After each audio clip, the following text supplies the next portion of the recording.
It's hard to believe that this was what I got to see on my way through Montana last summer. But now we live in a different world. In the past 2 weeks, the number of cases of COVID-19 outside China has increased 13-fold. That COVID-19 can be characterized as a pandemic. More than 59,000 cases and more deaths than China. Concerns over the coronavirus outbreak, and once again they are affecting the stock market. Look at that right there. Wall Street ending one of the worst weeks of trading since the financial crisis in 2008. Regardless of what's happening right now, we can only control one thing: how we choose to respond. Let's step away from the news cycle and talk about something else. How about my cross-country trip last summer, which had me traveling from Los Angeles to Portland, Maine? Stephen lives here in Portland, Maine. He was gracious enough to let me stay with him for the night and drove me to pick up the van. Stephen was on another tour with me in 2015. I made it to Bar Harbor, Maine to retrieve my bike from my friend Nikki, who was the ranger of Acadia National Park. She took me around the park and I got to see so much beauty. I left Nikki and picked up my partner Ryan in Bangor, Maine. We quickly set up camp and spent 2 days to get our van and supplies ready for the tour. We even had a chance to grab some lobster roll and local brew during one of our many meals. We met our participants on June 15, 2019, and they were ready to roll the next day on June 16th after dipping their rear tires in the Atlantic Ocean. I finally got my chance to ride. It is June 17th, 2019, a Monday. And yeah, I've been in Maine for quite some time right now, and essentially have been super busy getting our tour in place. My tour leader, Ryan, is getting up to speed, so at least I'm doing that, getting everything all prepped. And I am currently in the city of Orland, or East Orland, Maine.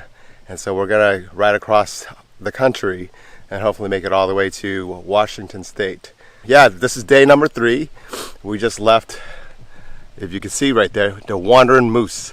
Okay campsite, but mosquitoes everywhere, but I think we're going to get mosquitoes and bugs everywhere we go. So I think that's all part of life for the next 3 months. It took all but 2 days of riding for our first challenge of the trip. I was driving that day and saw our campground slowly get saturated at first, and at the end, everything started to flood. We quickly jumped into action and moved everyone's tent under some shelter and quickly got everybody's bike on top of the van and found a hostel willing to accommodate everyone. We ordered pizza and all was great, as we now have a story to remember. The next day I got to ride and checked out a covered bridge in the Conway area that morning.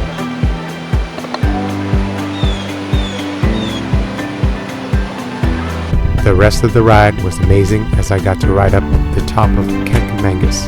The climb wasn't so bad, but the downhill towards Lincoln was exhilarating.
We eventually settled in another hostel in Woodstock, New Hampshire, for our layover day. The rest of the trip gave us beautiful lakes, stormy weather, and big appetites as we rode across Vermont and make our way into the Adirondacks of New York. Got it? Oh, dude, it's still alive. That's what he's trying to drown it. Oh, Get him. I see it. Oh, I think it's Oh, good. oh. Come on, do it. Get it. Yeah! Oh, Don't choke. good job. What's for lunch?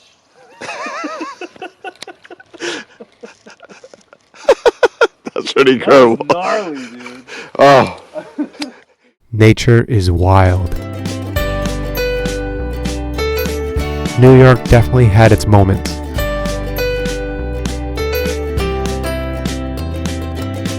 Some beautiful, some not so great. But we made the best of things. It was all worth it as we got on the Erie Canal and rode into Canada. In Canada, we got to see the Niagara Falls. Ryan and I dealt with some mechanical issues with the trailer.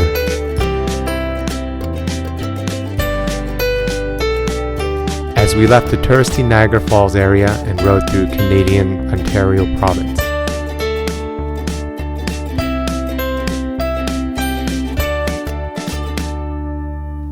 We started seeing many farm fields and of course the Great Lake Erie. Getting back to the US had us crossing over the St. Clair River. The ramps up the ferry were flooded on both ends because of the rising Great Lakes. The ride between Algonac and Bay City in Michigan wasn't so great, with narrow roads and high-speed 48-wheelers.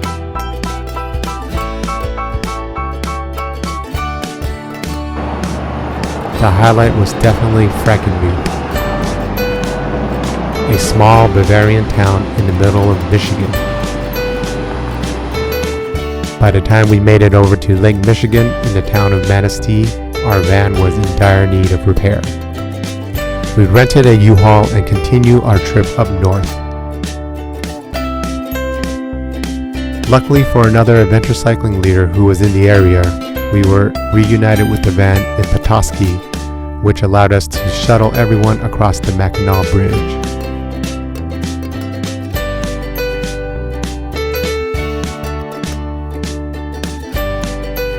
We rode up the UP or the Upper Peninsula of Michigan, a not too pleasant of a ride. Relief was found once we reached Wisconsin. I was told to try Spotted Cow beer as it is not exported to any other states. Honestly, I wasn't all that impressed by it. What impressed me was the miles of quiet farm roads and the squeaky cheese to be had at convenience stores. Minnesota also provided amazing riding conditions. This rivaled the incredible hospitality of this man and his adventure bicyclist bunkhouse in Dalbo, Minnesota.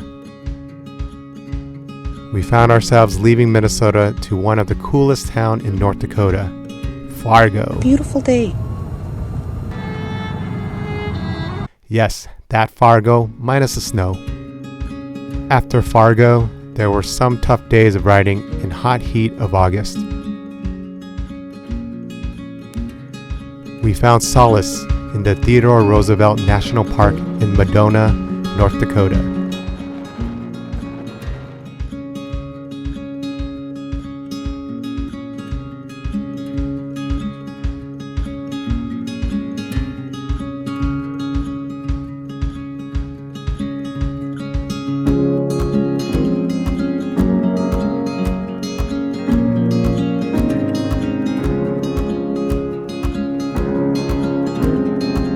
Eastern Montana was probably the toughest section of our trip.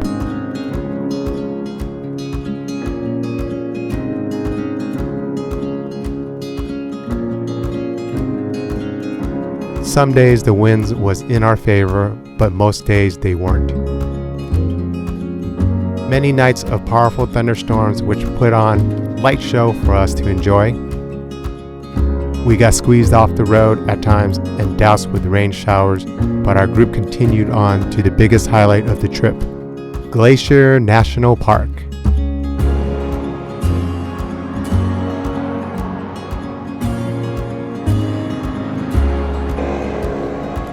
Hey folks, this is probably the second time I'm doing a video. Finally in Glacier National Park and riding the Going to the Sun Road. Lots of traffic right now. We're on day 71 of 87, so about 16 more days till the end of the trip. But this is a fabulous part of the road, of the trip. I mean, look at that beautiful view. The majestic beauty of the park seemed to lift our spirits as we rode up the Going to the Sun Road and crested over Logan's Pass. After that, we glided down towards the west side and settled in Apcar Village for a well-deserved layover. Lake McDonald provided the backdrop we needed before we continued our journey through Whitefish and then into Libby, Montana. Many of our riders agree that some of these spots along Lake Koocanusa were the prettiest outside of Glacier.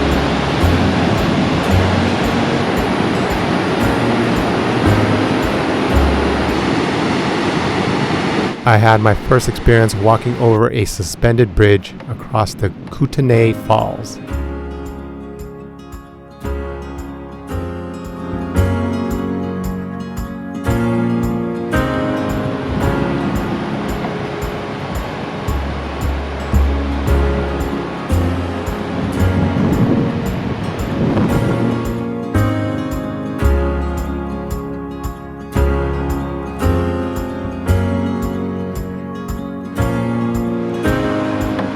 On it now.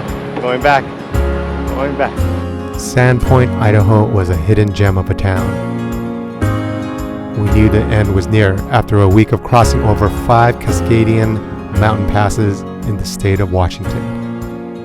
And just like that, our tour ended with the ceremonial dipping of everybody's front tires in the Pacific Ocean at Anacortes, Washington.